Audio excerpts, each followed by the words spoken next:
నాతో వైరం పెట్టుకున్నందుకే ఈ సీతారత్నాన్ని జైలు వరకు వెళ్లేలా చేశాను.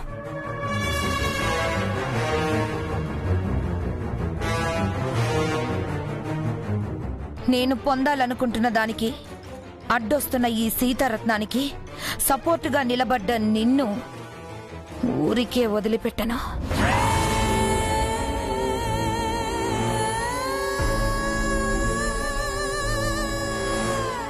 ఎందుకు ఇలా చేశానా అని నువ్వు కుమిలి కుమిలి ఏడ్చేలా చేస్తాను.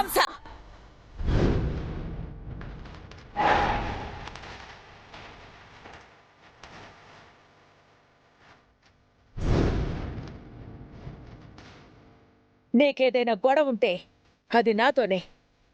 వస్తే నా జోలికిరా.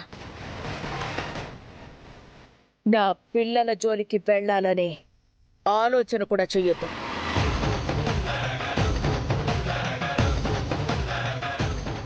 నేను చూస్తూ ఊరుకోను. ఊరుకోక ఏం చేస్తావు? నిన్ను నీకు సహకరిస్తున్న ఈ అక్క చెల్లెల్ని జైల్లో పెట్టించి పరువు తీసి రోడ్డున పడేలా చేయకపోతే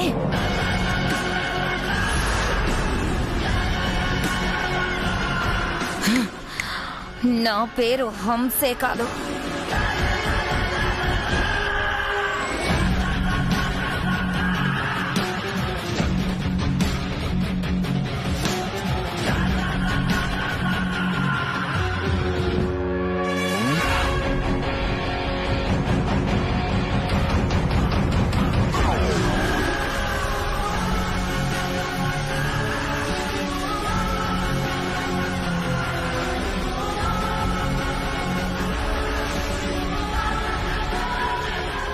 ఇలా జరుగుతుందని నాకు ముందే తెలుసు. చూడు ఆవిడెలా వార్నింగ్ ఇచ్చి వెళ్తుందో.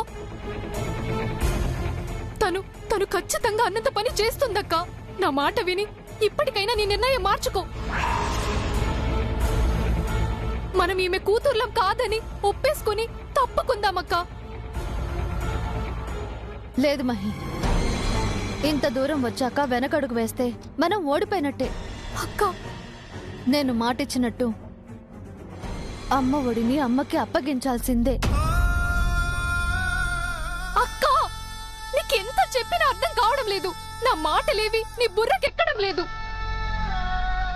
నాకు ఒకే ఒక్క మాట చెప్పు. నీకు నేను ముఖ్యమా, ఈ అమ్మ ఒడి ముఖ్యమా?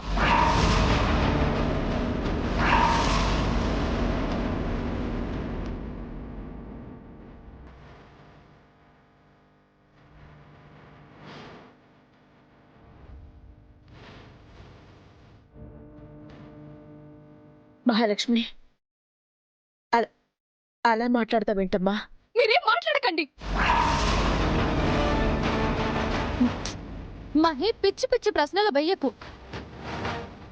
చెప్పక్క, నేనా అమ్మ ఒడా?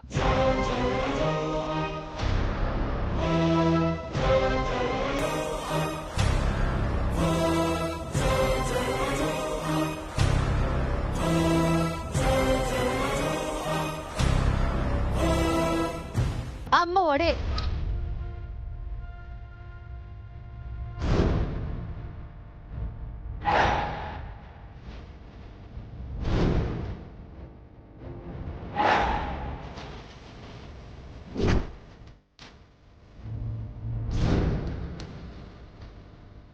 ఎందుకంటే అమ్మ ఒడి అంటే అమ్మ. అమ్మ లేకపోతే మనం లేము. అలాగా? నీకు అమ్మ ఒడి ఎక్కువేమో, నాకు మాత్రం నువ్వే ఎక్కువ. అందుకే ఇప్పుడే హంస గారి దగ్గరికి వెళ్ళి మా అక్క వాళ్ళు చెప్పిందంత అబద్ధం, మేం సీతారత్నం కూతురం కాదని చెప్పేస్తాం. మహి, ఏం మాట్లాడుతున్నావు? లేదక్క, నన్ను ఆపకు, నేను వెళ్తాను. మహి మహి మహి మహి, ఆగు మహి, నా మాట విను. లేదక్క, నేను ఎవరి మాట వినను. నేను ఇప్పుడే చెప్పేస్తాను. మహి, ఆగమంటున్నానా? లేదక్క, నేను ఇప్పుడే చెప్పేస్తాను. ఆగు ఆగు, పద. అక్క నాతో రా. నేను చెప్పేస్తానక్క. రమ్మన్నానా? అక్క ప్లీజ్ అక్క. మహి రా. ప్లీజ్ అక్క అర్థం చేసుకో. నా మాట వినక్క. లేని కొన్ని రావు. సమస్యలు వస్తాయక్క. నువ్వు వెళ్ళు. అక్క అక్క నా మాట వినక్క. ఇప్పుడు వెళ్ళవే. ఎక్కడికి వెళ్తావో ఎలా వెళ్తావో నేను చూస్తాను. అదేంటమ్మా అలా గదిలో పెట్టి గడియ పెట్టేశావు? తనెంత బాధపడుతుంది? ఏం పర్లేదమ్మా. లేదంటే ఇలాగే మొండిగా బిహేవ్ చేస్తుంది. కాసేపు అలా వదిలేస్తే తానే అర్థం చేసుకుని కామైపోతుంది. చిన్నపిల్ల, అర్థమయ్యేలా చెప్పాలి గాని ఇలా చేయకూడదమ్మా. మహాలక్ష్మి, మహాలక్ష్మి, లోపల నుంచి లాక్ చేసుకున్నట్టుంది. మహి, మహి, మహాలక్ష్మి, మహి తలుపు తీ. నీకు ఇష్టం లేకుండా ఏది జరగదు. తలుపు తీయమ్మా. మహి చెప్పేది నీకే, తలుపు తీ. మహాలక్ష్మి, మహి, తను ఏ అగాయిత్యం చేసుకోవడం లేదు కదా? నాకు చాలా భయంగా ఉందమ్మా. మహి, మహి ప్లీజ్ తలుపు తీ. అక్క మాట వినవా నువ్వు? మహాలక్ష్మి, తలుపు తీ మహి ప్లీజ్. మహాలక్ష్మి, డోర్ తీ మహి. హ, మహి, నాకంటే అమ్మ కూడా ఎక్కువ అన్నావు. మరి నా కోసం ఎందుకు అంత టెన్షన్ పడ్డావు? అక్క నీకు నేనే ఎక్కువ కదా. అవునా ఒప్పుకో. మహి నాకు నువ్వు ఎప్పుడూ ఎక్కువేనే. కానీ ఇప్పుడు మాత్రం మనిద్దరికీ అమ్మఒడి రుణం తీర్చుకోవడం ఎంతో ముఖ్యం. అందుకే నేను చెప్పినట్టు విను. అక్కంటే ప్రేమ ఉంటే అక్క చెప్పినట్టు వినాలి నువ్వు. మహాలక్ష్మి, అమ్మా తనకి నేను నచ్చ చెప్తాను. మహి,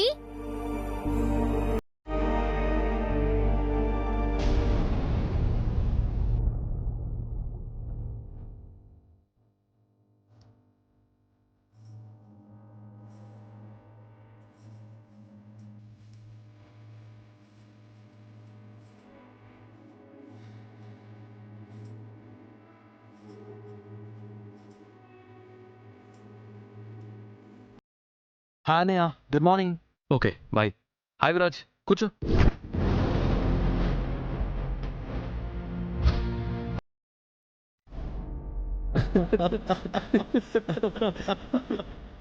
హాయ్ ఆనంద్ గారు. Hi smiley. ఏంటి బ్రదర్స్ ఇద్దరు చాలా హ్యాపీ మూడ్ లో ఉన్నట్టున్నారు? ఏ చూడలేకపోతున్నావా? జస్ట్ ఏదో క్యాజువల్ టాక్ అంతే. ఆనంద్ గారు, నేను మీతో కొంచెం మాట్లాడాలి. దేని గురించి స్మైలీ?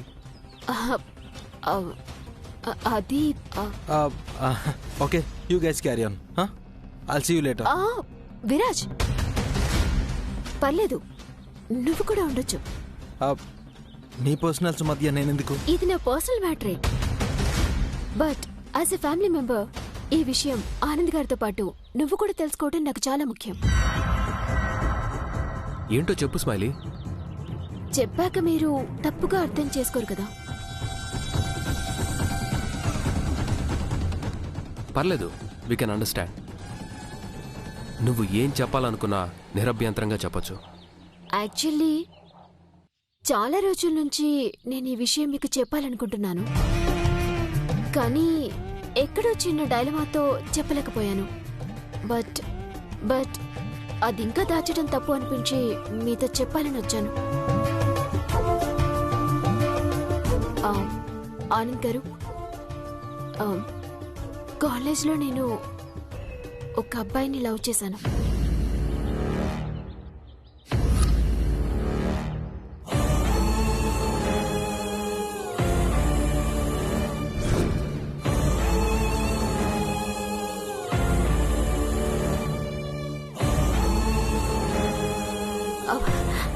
లవ్ అంటే తను లేకపోతే నేను బతకలేను, తనే నా జీవితం అనేంత డీప్ లవ్ ఏం కాదు.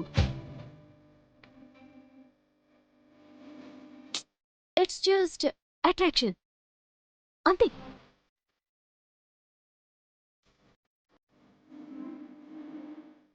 ఆ తర్వాత తను నాకు కరెక్ట్ కాదని రియలైజ్ అయ్యి బ్రేకప్ చెప్పేశాను.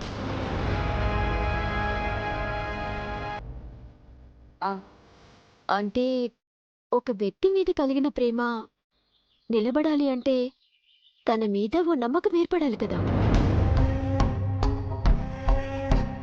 ఆ నమ్మకం నాకు మిమ్మల్ని చూసాకే కలిగింది. అందుకే పెళ్ళికి వెంటనే ఓకే చెప్పేశాను.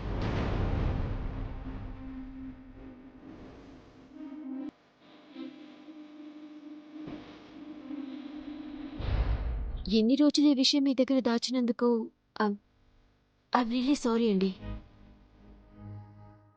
ఏదో చిన్న భయం మీతో చెప్పనీయకుండా దాచేసింది.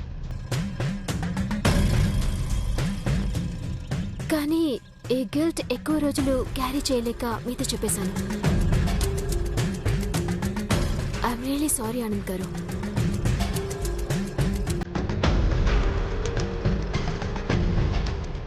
It's okay smiley. కాలేజ్ డేస్లో ఇలాంటివన్నీ మామూలే. అయినా లైఫ్ జర్నీలో మనం ఎక్కడో ఒక చోట ఎవరో ఒకరికి connect అవుతుంటాం.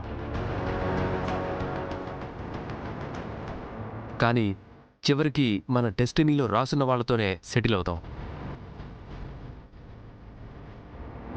It's not a big issue. But నువ్వు నిజాయితీగా చెప్పటం నాకు చాలా బాగా నచ్చింది.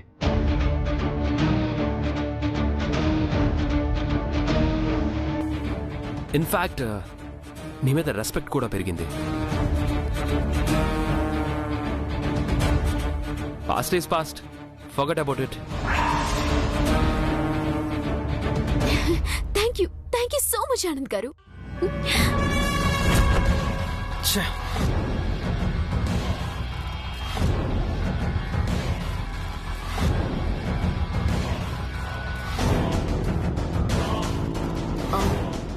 చూడబోతే విరాజ్కి ఈ విషయం నచ్చినట్టు లేదు. ఏదో మోభావంగా ఉన్నాడు. అలాంటిదేం లేదు స్మైలీ. ఇన్ఫ్యాక్ట్ నాకంటే తనే ఇలాంటి విషయాలను లైట్ తీసుకుంటాడు కదా విరాజ్? Yeah of course. మీకు మీకే లేనప్పుడు నాకెందుకు? Please you guys carry on, నాకు వేరే పని ఉంది. పాపం విరాజ్కి చుక్కలు కనపడ్డాయనుకుంటా. నా లవ్ స్టోరీతో నన్నే లాక్ చేద్దామనుకున్నావా? అదే లవ్ స్టోరీతో నిన్నే లాక్ చేసి పడేశాను. ఇప్పుడు నువ్వు గొంతెత్తి అరిచి చెప్పినా నా తప్పుని ప్రూవ్ చేయలేవు విరాజ్.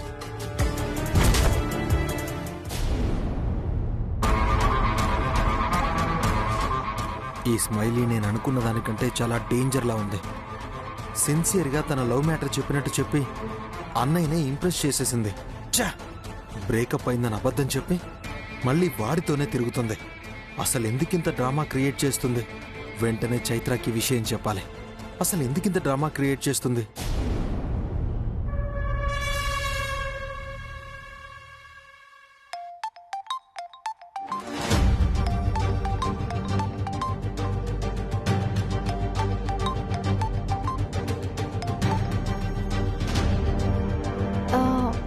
చెప్ప విరాజ్.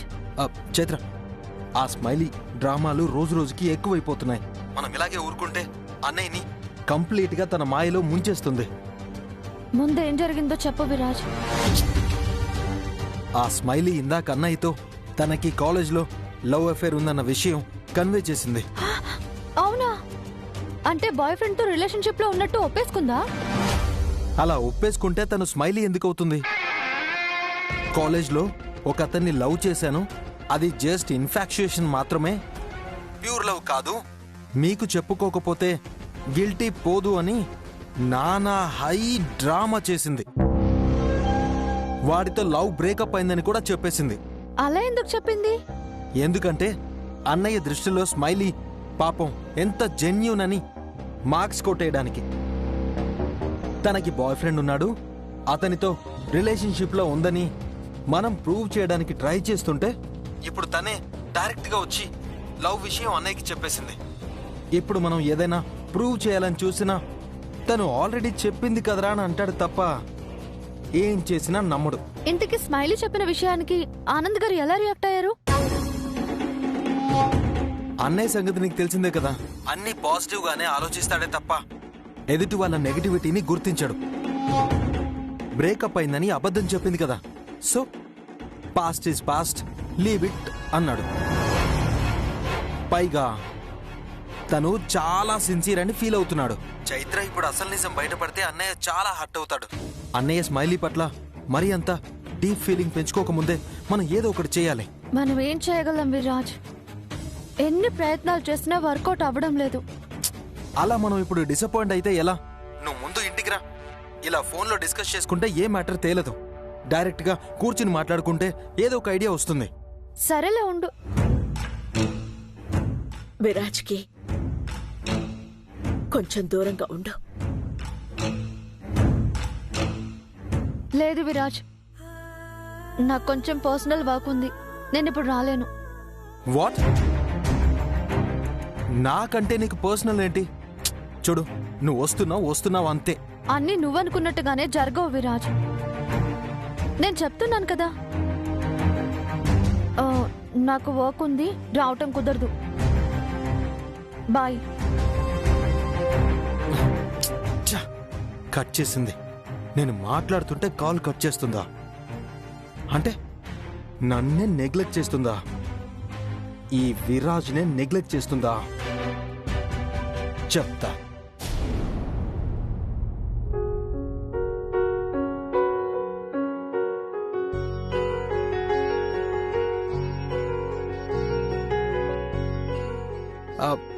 ఏంటి బామ్మా, ఏం చేస్తున్నావు?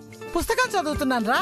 అంతేలే, పుస్తకాలు చదవడాలు, కబుర్లు చెప్పడాలు, వీటి మీద ఇంట్రెస్ట్. నీ హెల్త్ మీద నీకుండదు కదా. అలా అనేసావేంట్రా చిన్నోడా? టైంకి టాబ్లెట్ అది తింటూనే ఉన్నాను కదా. డైటింగ్ కూడా చేస్తున్నాను. అస్సలు స్వీట్లు కూడా తినడం లేదు. ఎన్ని చేసేం లాభం? నీ జాయింట్ పెయిన్స్ కంట్రోల్ అయ్యాయా? లేదురా, కాస్త టైం పడుతుంది. వాటి కోసమే డైలీ స్పెషల్ ఎక్సర్సైజ్ కూడా చేస్తున్నాను. ఏం ఎక్సర్సైజు? ఇలా ఖాళీగా కూర్చుని పుస్తకాలు చదవడమా? ఇదిగో, నువ్వు ఎలా పడితే అలా ఎక్సర్సైజ్ చేయడానికి వీల్లేదు. నీకు ట్రీట్మెంట్ చేస్తున్న డాక్టర్ కన్సల్ట్ లోనే నువ్వు ఏదైనా ఎక్సర్సైజ్ చేయాలి. లేదంటే ఎక్కడైనా పొరపాటున ఇలా మెలిక పట్టిందనుకో, ఏంటి పరిస్థితి? అందుకే కదరా రోజు చైత్రే దగ్గరుండి నాకు ఎక్సర్సైజ్ చేయిస్తుంది. మరి ఈరోజు మీ డాక్టర్ గారు ఎందుకు రాలేదు బామ్మ? అవును, ఈ పాటికే వచ్చుండాలే కదా. ఎందుకు రాలేదు? సెలవు తీసుకుందేమోరా. తను అలా ఇష్టం వచ్చినట్టు సెలవు తీసుకుంటే నువ్వు శాశ్వతంగా సెలవు తీసుకోవాల్సి వస్తుంది. చిన్నోడా, అవేం మాటలరా? నీ మీద నాకు చాలా హోప్స్ ఉన్నాయి బామ్మ. నా మీద? ఎస్. రేపు నాకు పెళ్ళై పిల్లలు పుట్టి నువ్వు నా పిల్లలతో అదే నీ మనవరాళ్ళు మనవడితో లేడి పిల్లలాగా చెంగుమని ఎగురుకుంటూ మన గార్డెన్ అంతా పరిగెడుతూ ఆడుకోవాలి. అది నేను నా చెయ్యి. అదే చెయ్యి అంటే చెయ్యి కాదు, కళ్ళు. నేను నా పెళ్ళాం కళ్ళారా చూస్తూ అలా మురిసిపోవాలి. చిన్నోడా, నిజంగా నేనంటే నీకెంత ప్రేమరా? నా కోసం ఇంత ఆలోచిస్తున్నావా? నీ గురించి కాదు, చైత్ర. అంటే ఇప్పుడు చైత్ర వస్తేనే కదా నీకు ట్రీట్మెంట్ జరుగుతుంది.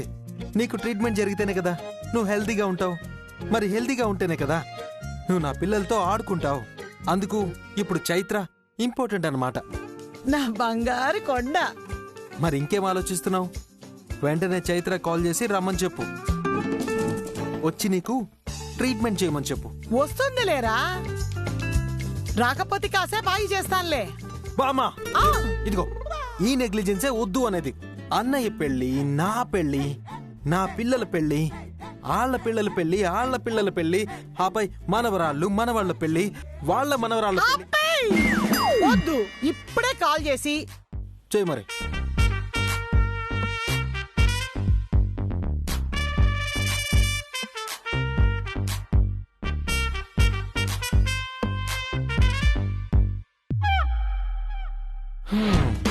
చైత్ర, నేను రమ్మంటే కుదరదని చెప్పి కాల్ కట్ చేస్తావా? ఇప్పుడు ఎలా రాకుండా ఉంటావో నేను చూస్తా. కాబోయే పెళ్ళాం కదా అని ఊరుకుంటుంటే బాగా ఎక్కువ చేస్తోంది. చెయ్యి.